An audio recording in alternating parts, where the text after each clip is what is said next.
hoping I'd get to... I want us to move this right away. Boy, with the Silver Spoon's got to get back by dinner. So did they order trays on the cell? 20 minutes. All right, let's go. All right.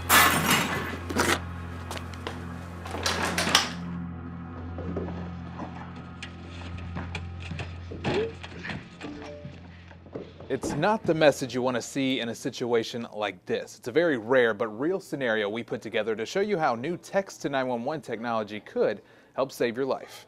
Hello, this is 911. We average 1,000 911 calls a day. Is anybody injured? It's a job where every second counts, and the more ways you can communicate with 911, the better. It's here now, and it's up to the 911 centers to get the technology and to be able to use it. James Soukup is the Emergency Communications Director for Durham 911. It's some rare circumstances that 911 texting is appropriate, but if you need it, it's there. All 4 major cell phone carriers have now made text to 911 available nationwide. Durham was the first to test it out, so they got all their equipment for free, and it's worked. Someone witnessed drug activity and didn't want the people to know that they were reporting that to us, and they did text us back and forth, and we were able to send a law enforcement officer out. Only a handful of counties have the capability at all. In fact, Durham is the only county in the country that offers the service for Sprint, Verizon, and AT&T users, with T-Mobile on the way. So here's how it works. When you text 911, your message is instantly sent to the 911 center. Here, an operator is actually able to carry on a conversation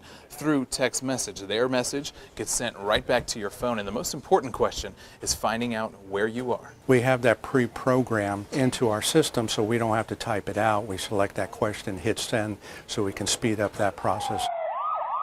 So why aren't other counties using it? So is text to 911 available in Wake County? No, not at this time. Barry Fury, director of the Wake County Emergency Communications Center, says they get over 1 million calls each year.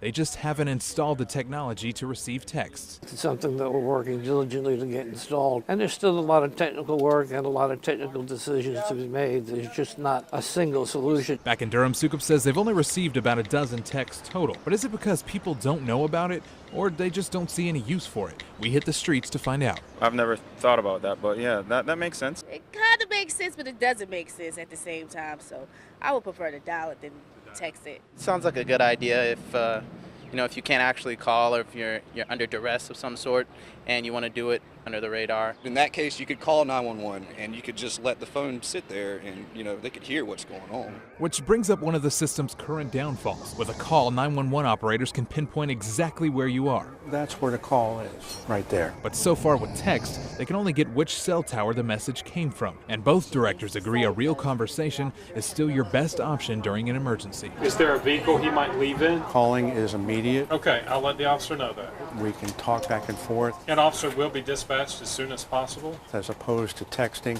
where you have to type it in, somebody has to read it, and then type back. There's always something, I think, comforting about having a voice, a person on the other end. Thing to remember, call if you can, text if you can't. Jonathan Rodriguez, WNCN News. For the latest WNCN uploads, subscribe or click here.